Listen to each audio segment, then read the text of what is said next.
Muy buenas tardes, gracias por este reencuentro de cada martes aquí en Canal Metro, donde junto a Fanny Vega abrimos este espacio de información y reflexión que se llama Política, Producción y Trabajo.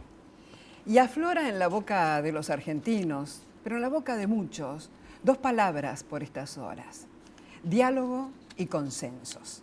Palabras que serán solo propias de los argentinos o que pueden ser de muchos otros lugares, pero que vale la pena siempre hablar de ellas. Si me permitís el pie, Fanny, diálogo y consenso fueron dos de los ejes de un padre espiritual del pueblo de Catamarca, de la provincia de Catamarca, que partió definitivamente ayer en esa tierra. Monseñor Elmer Miani tendrá siempre un gran respeto en la memoria de muchos catamarqueños y muchos argentinos. Y bueno, a propósito de esto, cuando hablamos de los diálogos y de la necesidad de reencontrarnos, ¿no?, en todos los seres del planeta, porque en definitiva el viaje del Papa Francisco por Medio Oriente también está hablando de estas cuestiones, ¿no? Precisamente por esto es que como nosotros siempre nos preocupamos aquí en Política, Producción y Trabajo de saber qué es lo que pasa, no solo en nuestro país, sino lo que pasa con los pueblos hermanos de Argentina. En este caso hemos invitado a Verónica Garrido Bello, que es consejera nacional de Evolución Política, un movimiento político nuevo que se creó en Chile y que se está transformando en partido político y ha tenido ya su primera participación electoral hace muy pocos meses. Y la novedad consiste en que este movimiento Evolución Política es el primer partido político que se crea en Chile, en la democracia chilena, en los últimos 25 años. No me equivoqué, ¿verdad, Verónica? No, Ricardo, ha sido muy exacto lo que dice. Un gusto saludar a Fanny y a ti y gracias por la invitación. Estamos aquí, como decía Fanny, para ver cómo está, por ejemplo, este concepto necesario de la modernidad, que tiene que ver con el consenso y el diálogo. La sociedad chilena ha vivido una transición política que nos parece desde Argentina muy moderada, muy civilizada, muy armónica. ¿Ha sido realmente así, vista desde adentro de Chile? Bueno, yo creo que estos conceptos son universales y muy similares lo que le ha pasado a Argentina y otros países del continente con respecto a lo que ha sucedido en Chile. Y yo creo que hoy día nadie entiende la verdadera democracia sin el perfecto diálogo, la inclusión de todos los grupos, para lograr la paz social, que es lo que todos queremos. Yo creo que en Chile se ha instalado, lo ha dicho la presidenta recientemente en su cuenta anual, de que los cambios sociales y políticos tienen que ver con la perspectiva de la conversación, del consenso de todos los grupos. Yo creo que en eso estamos y eso es lo que construye sociedades también más justas. Ha sido una transición ordenada, la transición entre la salida del poder de la derecha de Chile y el regreso al poder de Michelle Bachelet, representante un poco de la izquierda de Chile, una izquierda moderada en Chile. Sí. Bueno, Chile ha tenido en estos últimos años, yo diría que la experiencia de varias modalidades de ejercer la política y yo creo que ha ido... esa misma diversidad ha construido una sociedad más tolerante, donde todos hemos aportado al desarrollo que tiene hoy día el país. Sin embargo, todavía hay muchas tareas por hacer.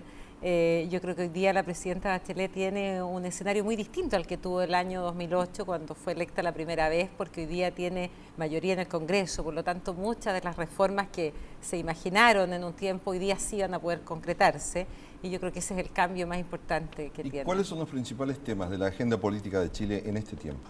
Bueno, hoy día el tema principal es la reforma tributaria que se ha aprobado recientemente, una reforma tributaria que tiene como objetivo principal el modernizar y cambiar la educación para tener un sistema educacional más justo, que hoy día claramente no lo es.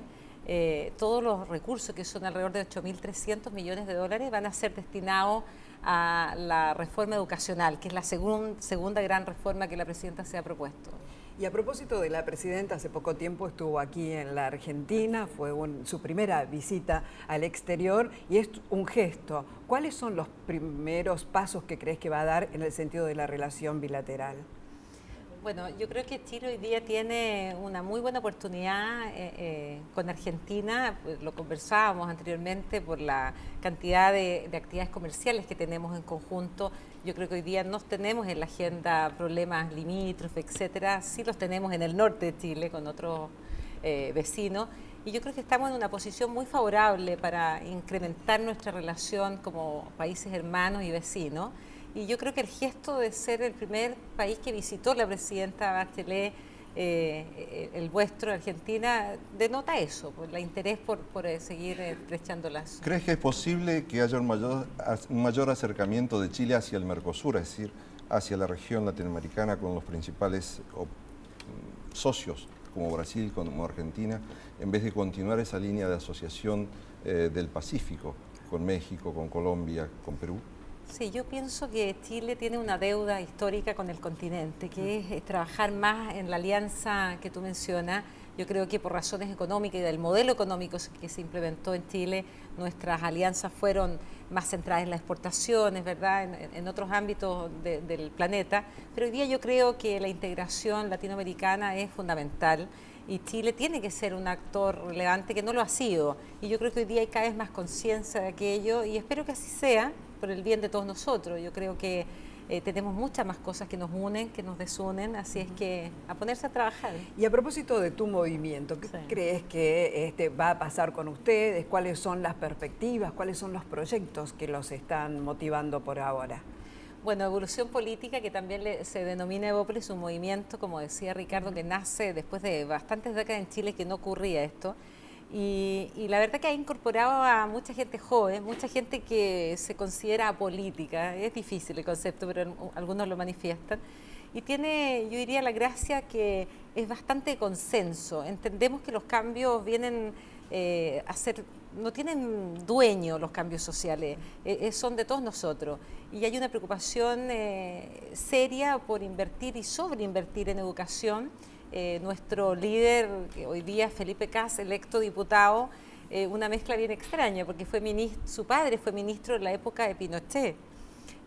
Sin embargo, él ha tomado un camino mucho más de centro, más liberal, más socialdemócrata también, y eso le ha permitido un interés por lo social mucho más relevante. Yo creo que en Chile hoy día hay un buen desarrollo económico, tenemos un pleno empleo, pero las injusticias sociales están presentes. La desigualdad es un consenso de toda la sociedad, tenemos que cambiar, y por eso la reforma tributaria. Este movimiento tiene especial interés por los cambios sociales, por la justicia social, lo que nosotros denominamos la construcción del segundo piso. No queremos moverlo todo, pero sí invertir y trabajar en aquello que falta. Y entre lo que se debería mover, ¿está en la agenda política de Chile la reforma de la Constitución que fue aprobada por Pinochet?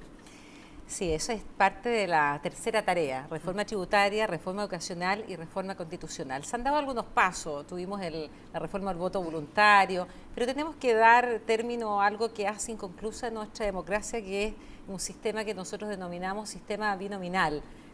Significa que nuestros diputados, nuestros senadores son electos por la coalición, quien tiene más votos en la elección en la coalición y no quien tiene la mayor representación popular. Y eso es parte de algunos de los desafíos pendientes. El ciudadano todavía no tomó conciencia que es él, con su voto, el que está eligiendo el destino del país. Exactamente.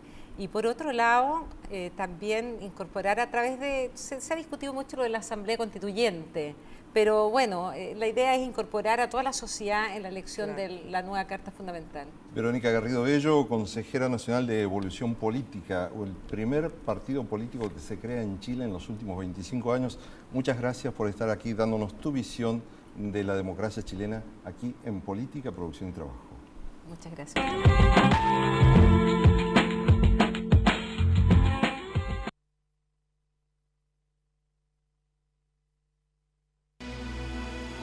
Entidad Binacional Yacyretá, generando futuro. ¿Sabías que en la legislatura podés visitar el vestidor de Evita, tal cual lo usaba? Legislatura de la Ciudad Autónoma de Buenos Aires. Monumento Histórico Nacional. Tu voz en la ciudad.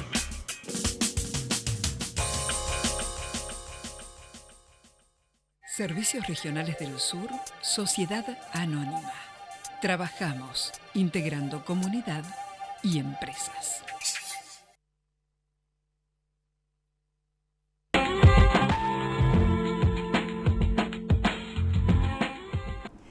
Y hemos hablado de Latinoamérica, particularmente de Chile.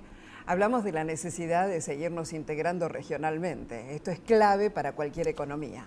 Por eso pensamos también que en este programa, donde hablamos de consensos, hablamos de diálogos, también es necesario pensarlo desde el punto de vista de la economía. Horacio Robelli, él es economista, él es docente de la Universidad de Buenos Aires. En este contexto, ¿la economía cómo está jugando? Y en la Argentina con problemas, digamos. Y en la región también. Acá hay que entender que Estados Unidos está reconvirtiéndose. El presidente Barack Obama reconoce que Estados Unidos, después de 25 años, la mitad del petróleo que consume 20 millones de barriles por día, la mitad del petróleo que consume lo producen ellos. Hoy Texas produce más petróleo que Irán, por ejemplo. Entonces, y es claro que quiere predominar sobre la región. Por eso, las dificultades de la integración regional que tenemos nosotros es porque Estados Unidos también quiere tallar en el tema. Recordemos que ha propiciado el acuerdo del ALCA, el acuerdo con los países del Pacífico, y esto limita mucho la posibilidad de integración entre el resto de los países de la región. Ahora, ¿cómo repercute eso en Argentina? La Argentina trata que inteligentemente, en esa situación, en esa coyuntura, inteligentemente trabajar en los dos frentes, o sea, aceptar la fuerte presencia de empresas extranjeras y sobre todo norteamericanas en nuestro país, o sea, una política con ellos, una política con ellos. Tal vez el caso más notorio sea el acuerdo con Chevron en Vaca Muerta. Y por otro lado, como decías hace un rato vos, Fanny, tratar de fomentar la integración regional, sobre todo con Brasil.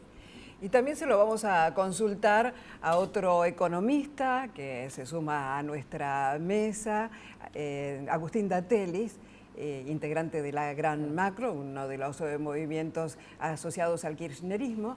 Empezaba Robelli diciendo que hay problemas de la economía. Bueno, en todo caso, ¿cuál es tu visión? Sí, bueno, buen día, gracias por la invitación. A ver, los problemas de la economía tienen que ver con cuestiones más bien estructurales, digo, ¿no? A mí me gusta pensarlo así, digo, analizar qué es lo que pasó a lo largo de todo este ciclo económico, ¿no? Vivimos una etapa de un crecimiento sostenido a tasas altas durante varios años y la economía, por nuestra propia estructura productiva, la estructura productiva desequilibrada que tiene la Argentina, comienza a enfrentar ciertas restricciones, particularmente en lo externo, digamos, ¿no? Esta famosa restricción externa que llamamos los economistas, que tiene que ver con que, como tuvimos muchas décadas de muy poca o nada de política industrial, nuestra industria es muy dependiente de las importaciones de bienes de capital. Entonces, para sostener el crecimiento, hacen falta cada vez más importaciones, hacen falta divisas para pagar esas importaciones, las exportaciones encuentran un límite con el paso del tiempo y eso genera un estrangulamiento externo, una escasez de divisas, que es lo que se representa hoy en la puja en el mercado cambiario, la caída de los niveles de reserva. Entonces, eso plantea una situación macroeconómica compleja porque después tiene su correlato en la actividad, en los niveles de inflación, etcétera, etcétera. ¿No tuvimos un problema de previsión, en todo caso, para que se nos presentara este escenario ahora? Y es que, a ver, digo, sería muy simplista decir, a veces yo escucho que se dice, bueno, si se hubiera hecho una fuerte política de sustitución de importaciones a tiempo, quizá hoy este estrangulamiento no estaría ocurriendo.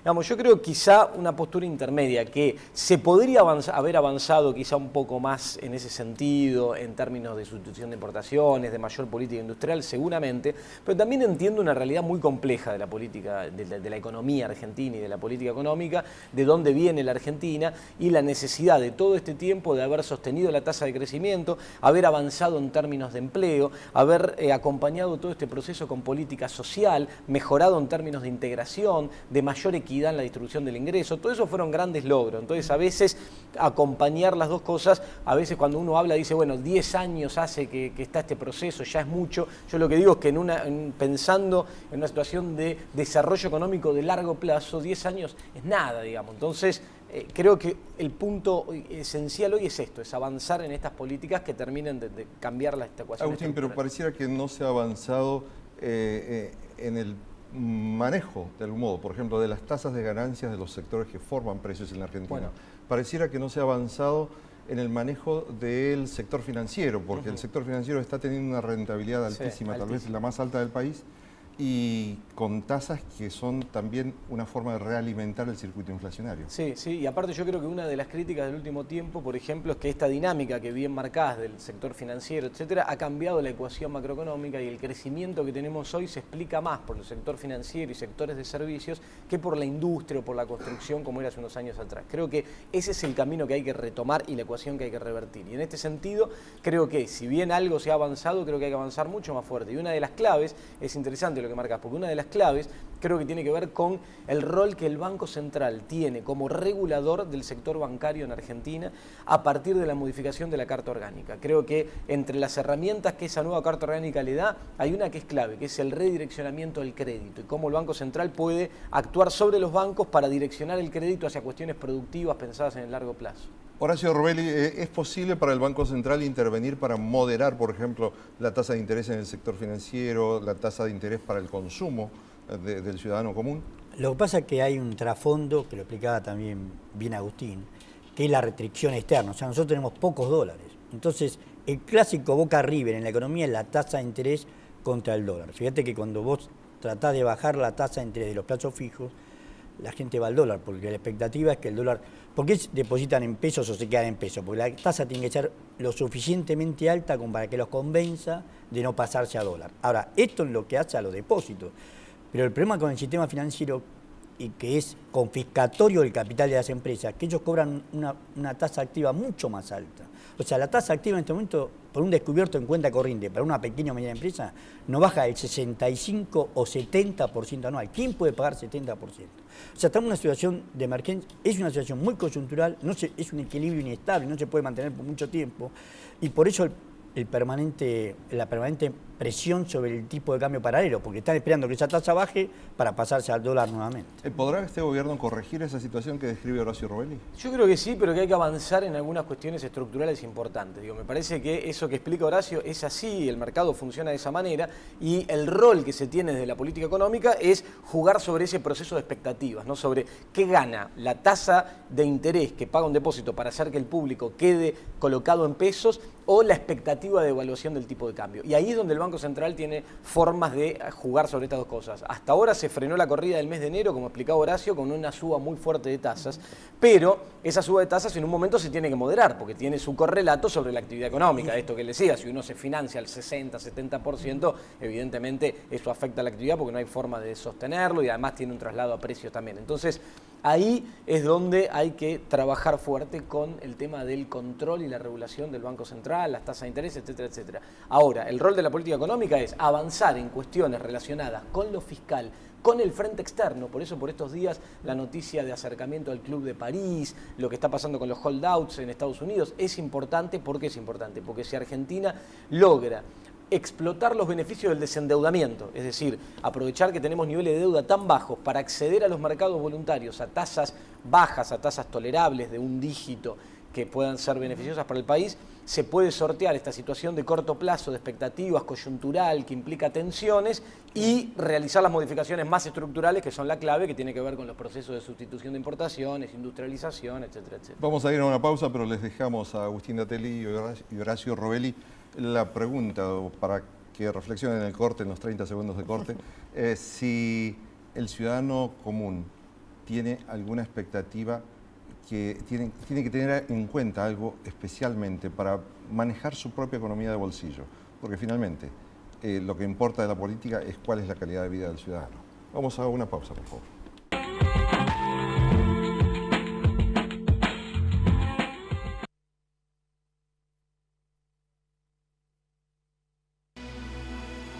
Entidad binacional Yacyretá, generando futuro. ¿Sabías que la legislatura fue declarada Monumento Histórico Nacional por el Decreto Presidencial 1495 del año 2011? Legislatura de la Ciudad Autónoma de Buenos Aires. Monumento Histórico Nacional. Tu voz en la ciudad. Servicios Regionales del Sur, Sociedad Anónima. Trabajamos integrando comunidad y empresas.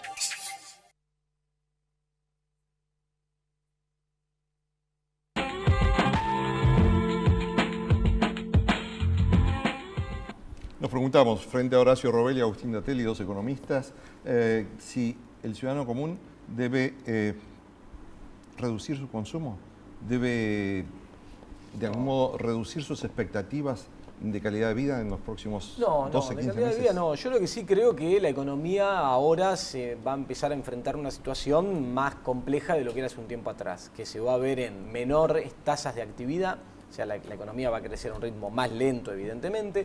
Tenemos una inflación instalada que es alta, controlada. Hoy se está apuntando a controlarla, a hacerla converger gradualmente, pero de todas formas es alta. Pensemos que tenemos, con el índice oficial nacional que tenemos ahora, 12% acumulado en los primeros 4 meses del año. Agustín, hace un paréntesis. ¿Está controlada la inflación? Y por lo que estaba contando Agustín, no, digamos. Acá hay un problema. Nosotros hemos alentado el consumo. O sea, este gobierno alentó fuertemente el consumo. Y está bien, porque el 75% de lo que producimos va al mercado interno. Vos con consumo garantizás que se pueda vender. Ahora, el problema que tenemos, que también lo dijo bien Agustín, es la restricción externa, la falta de dólares y la dependencia que tiene el crecimiento de nuestro producto con las importaciones. Por cada punto que crece el Producto Bruto Argentino, crecen 3 puntos las importaciones. Eso tomando un periodo largo de la historia argentina. Por ejemplo, 1980 hasta el 2013 da esa relación. Entonces, es obvio que cuando vos tirás el consumo, crecen más las importaciones y ahí está el freno de nuestra actividad. Y por cada 4 puntos de crecimiento del Producto Bruto Industrial se aumenta 1 punto el empleo. ¿Realmente vamos a tener un crecimiento de la economía argentina? ¿El trabajador puede tener una expectativa favorable, una expectativa de optimismo, aunque sea mínimo? Sí, en el sentido de que la economía argentina no está yendo hacia una situación de crisis, sí. En el sentido de que toda la política económica hoy apunta a sostener los niveles del consumo que dinamizan el mercado interno y de esa manera preservar el empleo, sí. Ahora, no comparable con situaciones de hace un tiempo atrás en sentido de mejoras muy fuertes de poder adquisitivo de los ingresos, en sentido de creación de empleo muy fuerte en la economía, entonces la posibilidad de estar buscando una situación de empleo mejor constantemente porque la propia economía generaba esos empleos. Hoy vamos a una situación donde se va a preservar el mercado de trabajo, evitar que se pierdan puestos de trabajo, pero no va a tener la dinámica que tenía hace unos años atrás por situaciones de conflictividad y tensiones internas y también externas, porque acá estamos en un proceso muy fuerte de menor crecimiento económico en el mundo, de desaceleración muy marcada en la economía de Brasil y eso, bueno, nos afecta. En el caso de la industria, Brasil le pega directamente. Estamos ya en el mes de mayo, avanzado el año. ¿Se pueden prever las expectativas de crecimiento de la economía argentina, de evolución, si es que hay crecimiento? Yo creo que ¿no? este año la economía va a terminar con un crecimiento positivo, pero muy bajo, que va a apuntar a un 1% para el año, digamos, a partir de la dinámica que venimos teniendo, la desaceleración de Brasil que se profundiza y ciertas tensiones internas que se profundizaron en enero. Yo hacia fines del año pasado proyectaba un poquito más de crecimiento, pero después de la devaluación del mes de enero, el impacto que eso tuvo sobre el consumo, el poder adquisitivo de los salarios, que se deterioró mucho en el primer semestre del año, el primer cuatrimestre del año, que apuntan a mejorar en el segundo semestre, porque ahora se cerraron todas las negociaciones paritarias con subas del 30%, etcétera. Entonces el consumo apunta a recuperarse en el segundo semestre, pero de todas formas la situación es compleja porque hay sectores puntuales que están atravesando un muy mal momento, por ejemplo automotriz y construcción, entonces eso pesa. Horacio, ¿cuál es el diagnóstico? Coincido, pero quería agregarle a lo que dice Agustín, que hay un factor político claro en la economía argentina.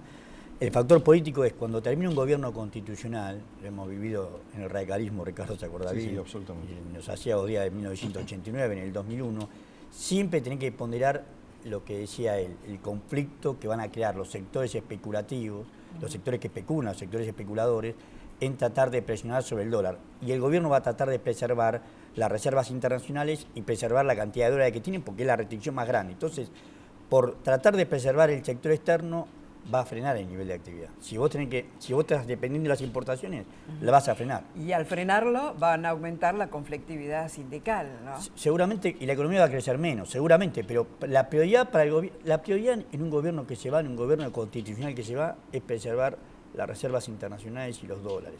De acá hasta el 10 de diciembre del 2015 hay que pagar 14.000 millones de dólares. Una parte de la deuda está en intrasector público, pero la parte que está en el sector privado hay que pagar 14.000 millones de dólares. Las retenciones y otros derechos que tiene el Estado de recaudación significan 11.000 millones de dólares. Están faltando 3.000 millones de dólares. Esto explica lo del Club de París que decía recién Agustín. Esto explica la buena predisposición que tenemos a tratar de obtener crédito del exterior, hacer un pase, un swap con China, o tratar de que el título que vence, el Bodén que vence en el 2015, un poco antes del fin del mandato, vencen 6.000 millones de dólares, una parte pagarla y otra parte reprogramarla o perder reservas. Esa va a ser la prioridad de este gobierno por la restricción externa de tener... Y que no se nos vayan dólares en energía, ¿no? En compra de por lo menos de... Claro, bueno, que se están externas, yendo, y esas situaciones es lo que también a veces envalentona a algunos sectores en estos ataques especulativos. Ahora, por ejemplo, vamos a una situación estacional, julio y agosto, donde se van más dólares por importación de energía. Estos sectores que combinan que termina la liquidación de la cosecha y dejan de entrar dólares por ventas al exterior de granos y que empieza a haber requerimientos más fuertes de importación de energía, especulan en el mercado cambiario para obtener una ganancia. Eso desestabiliza la economía, entonces el objetivo es defender desde la política económica esa situación y genera un cuadro complejo. En estos 2 minutos que nos quedan de programa, ¿ustedes creen que puede haber un nuevo ataque especulativo de los mercados frente al peso? Sí, yo creo que sí, que de hecho la semana pasada hubo un intento, que hay que estar alerta, que hay que controlarlo, que ahí es importante el rol del Banco Central y cómo se va jugando sobre las expectativas. Me parece que ir abriendo frentes externos, Club de París y Holdout, que por estos días se va a estar tratando fuertemente, y en lo interno empezar a trabajar con algunas medidas que hoy incluso se dieron a conocer sobre subsidios de energía eléctrica, después de lo que fue el gas, la luz, que apunte a también ordenar un poco ese frente, afectan positivamente sobre las expectativas. Y después seguir de cerca el tema externo y el tema de los dólares, porque estos sectores cuando ven que escasea un poquitito se envalentonan y presionan contra la moneda. Horacio Rovelli, pareciera que la democracia no ha logrado todavía aprender la forma de controlar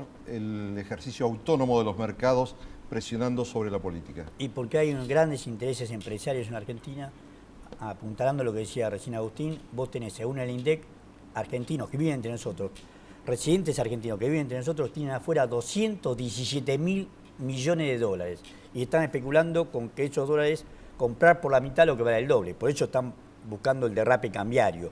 Ese enemigo existe, pero también es cierto, y acá acuerdo también con Agustín, que ha sido inteligente la estrategia de acordar, por ejemplo, cuando viene el fondo FinTech, el CEO David Martínez, y compran 860 millones de dólares, Telecom, que vale, el capital valía 1.450 millones de dólares, ahí aparece la oferta de dólares. O sea, tanto la negociación con los bancos como la apertura al ingreso de capitales exterior están haciendo que ingresen dólares, cosa que no pasó ni en el 89 ni en el 2001. O sea, hay un techo a esta presión que hacen los devaluacionistas, los especuladores, que es el ingreso de dólares a la Argentina. Muchísimas gracias, Horacio Rovelli. Muchísimas gracias, Agustín Telis, por estar aquí aportando su visión de la economía aquí en Política, Producción y Trabajo. Y con usted nos reencontramos junto a Fanny Vega la próxima semana aquí en Canal Metro.